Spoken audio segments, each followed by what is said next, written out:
মধ্যরাতে বা কাল সকালে খালেদা জিয়াকে নেওয়া হচ্ছে লন্ডনে। চিকিৎসক ও পরিবারের সদস্য সহ সঙ্গে যাবে 16 জন। এয়ার অ্যাম্বুলেন্স পাঠাচ্ছে কাতার। আরো 36টি আসনে মনোনয়ন ঘোষণা বিএনপির। ঢাকা 10-এ রবিউল আলম, হবিগঞ্জ 1-এ রেজা কিবরিয়া ও চট্টগ্রাম 6-এ মনোনয়ন পেলেন গিয়াসউদ্দিন কাদের চৌধুরী। এবং ওয়ার্কওভার শেষে সিলেটের কৈলাস টিলার 1 নম্বর কূপের গ্যাস জাতীয় সঞ্চালন লাইনে যুক্ত। প্রতিদিন পাওয়া যাবে 5 ঘনফুট গ্যাস।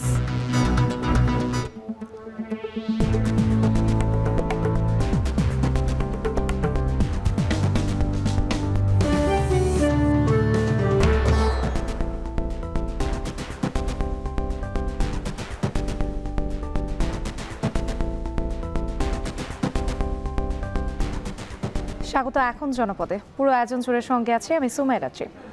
আজ মধ্যরাতে বা কাল সকালে খালেদা জিয়াকে নেওয়া হচ্ছে লন্ডনে। দুপুরে এভার কেয়ার হাসপাতালের সামনে ব্রিফিংয়ে তার ব্যক্তিগত চিকিৎসক ডাক্তার জাহিদ হোসেন জানান, চিকিৎসক পরিবারের সদস্য সহ 16 জন সদস্য তার সাথে যাবেন। এদিকে বেগম জিয়াকে লন্ডনে নিতে এয়ার অ্যাম্বুলেন্সে পাঠাচ্ছে কাতার সরকার। দুপুরে এভার কেয়ার হাসপাতালের সামনে ব্রিফিংয়ে বেগম জিয়ার চিকিৎসক ডাক্তার AZM জাহিদ হোসেন আরও জানান, বিশেষজ্ঞ চিকিৎসকদের পরামর্শ অনুসারে তার লন্ডনে নেওয়ার সিদ্ধান্ত হয়েছে। কাতার সরকারের পাঠানো রাজকীয় এয়ার অ্যাম্বুলেন্স লন্ডনে নেয়ার হবে তাকে। জাহিদ হোসেন আরও জানান, বিএনপি চেয়ারপারসনের সঙ্গে চিকিৎসক, পরিবারের সদস্য, নিরাপত্তা ও ব্যক্তিগত কর্মকর্তা এবং পরিচারিকা সহ 16 জন সদস্য থাকবেন।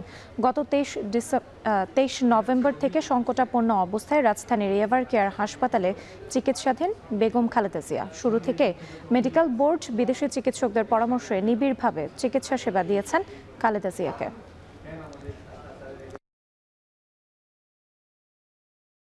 সব কিছু ঠিক থাকে, আমরা কাতার রয়্যাল এয়ার অ্যাম্বুলেন্সের মাধ্যমে দেশনেত্রী বেগম খালেদা জিয়াকে আজকে এই মধ্যরাত্রির পরে অথবা আগামীকালকের সকালের ভিতর ইনশাআল্লাহ আমরা ওনাকে ইউকেতে অর্থাৎ লন্ডনে ওনাকে একটা নির্ধারিত হসপিটাল আমরা ঠিক করেছি, সেখানে আমরা ইনশাআল্লাহ ওনাকে নিয়ে যাব। বিএনপি চেয়ারপারসন ও সাবেক প্রধানমন্ত্রী বেগম খালেদা জিয়ার সুস্থতা ও দীর্ঘায়ু কামনায় সারা দেশে দোয়া ও মিলাদ মাহফিল অনুষ্ঠিত হয়েছে। বিকেলে নগরীর জিএসসি কনভেনশন হল মাঠে বিশেষ দোয়া ও মিলাদ মাহফিলের আয়োজন করে মহানগর যুবদল, ছাত্রদল ও স্বেচ্ছাসেবক দল। দোয়া ও মোনাজাতে অংশ নেন বিএনপি সহ দলের বিভিন্ন স্তরের নেতাকর্মীরা। সাভারেও কোরআন খতম ও দোয়ার আয়োজন করে বিএনপি। এতে ঢাকা জেলা বিএনপির সাবেক সাংগঠনিক সম্পাদক রাশেদুল আহসান রাশেদ সহ ব্যাংক টাউন, হাফিজিয়া মাদ্রাসা ও এতিমখানার শিক্ষার্থী ও আলেম ওলামা অংশ নেন এতে। এছাড়া ময়মনসিংহ, হিলি ও যশোর সহ সারা দেশে দোয়া মাহফিল অনুষ্ঠিত হয়েছে। এ সময় বিএনপি চেয়ারপারসন ও সাবেক প্রধানমন্ত্রী বেগম খালেদা জিয়ার সুস্থতা ও দীর্ঘায়ু কামনা করা হয়। আরও 36টি আসনে মনোনয়ন ঘোষণা করেছে বিএনপি। গুলশানের চেয়ারপারসনের কার্যালয়ে জরুরি সংবাদ সম্মেলনে দলটির মহাসচিব মির্জা ফখরুল ইসলাম আলমগীর জানান, ঢাকা 10-এ রবিউল আলম, হবিগঞ্জ 1-এ রেজা কিবরিয়া ও চট্টগ্রাম 6-এ মনোনয়ন পেলেন গিয়াসউদ্দিন কাদের চৌধুরী। আসন্ন নির্বাচনের জন্য আমাদের দলের পক্ষ থেকে আমরা আমাদের মনোনয়নের 237টি আমরা আসনে প্রার্থী ঘোষণা করেছিলাম। আরও 36টি আসনে আমরা আপনার নাম ঘোষণা করছি এবং আরও অনেকগুলো থেকে যাচ্ছে, বোধহয় 20-25টার মতো থেকে যাবে, 24টার মতো। সেগুলো হচ্ছে আপনার আমাদের যে অ্যালায়েন্সের সঙ্গে যারা আছেন তাদেরগুলো, এবং আমাদের 2-1টা আপনার ডিসিশন হবে, সেগুলো আমরা আরও পরে ঘোষণা করব। গণভোট সংক্রান্ত সরকারের গেজেট পরিবর্তন করে জাতীয় নির্বাচনের আগেই গণভোটের আয়োজন করতে হবে বলে মন্তব্য করেছেন বাংলাদেশ জামায়াতে ইসলামের নায়েবে আমির অধ্যাপক মুজিবুর রহমান।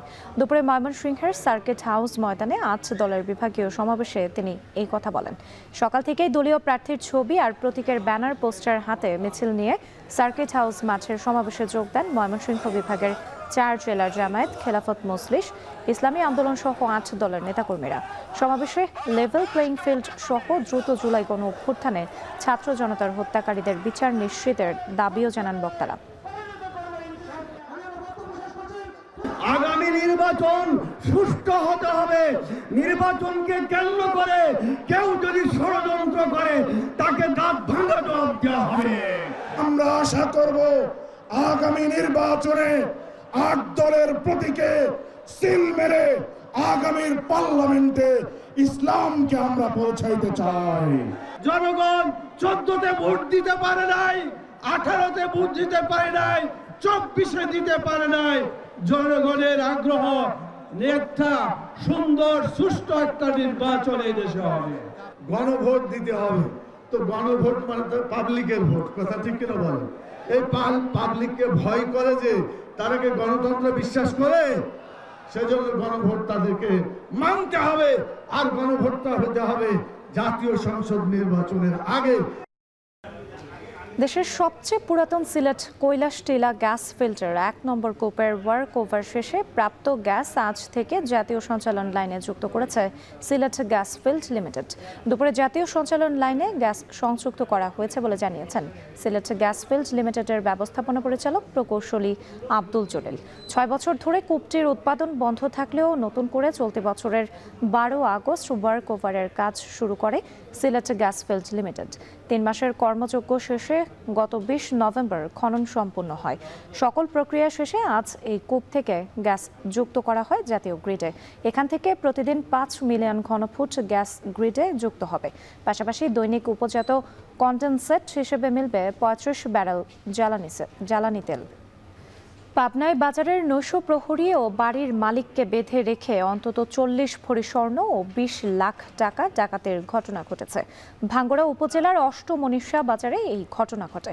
ডাকাতরা প্রথমে অষ্টমনীষা বাজারের নৈশ প্রহরীকে বেঁধে রেখে 5টি স্বর্ণের দোকানে ডাকাতি করে।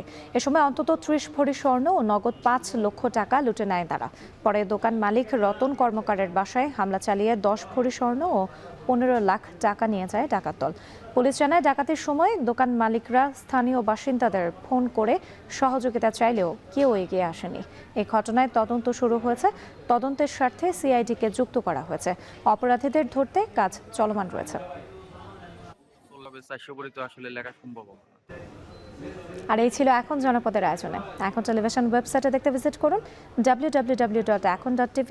এছাড়া ফেসবুকে দেখতে ভিজিট করুন facebook.com/tv.ekon এবং ইউটিউবে এখন টেলিভিশন দেখতে ভিজিট করুন youtube.com/c/ekontv।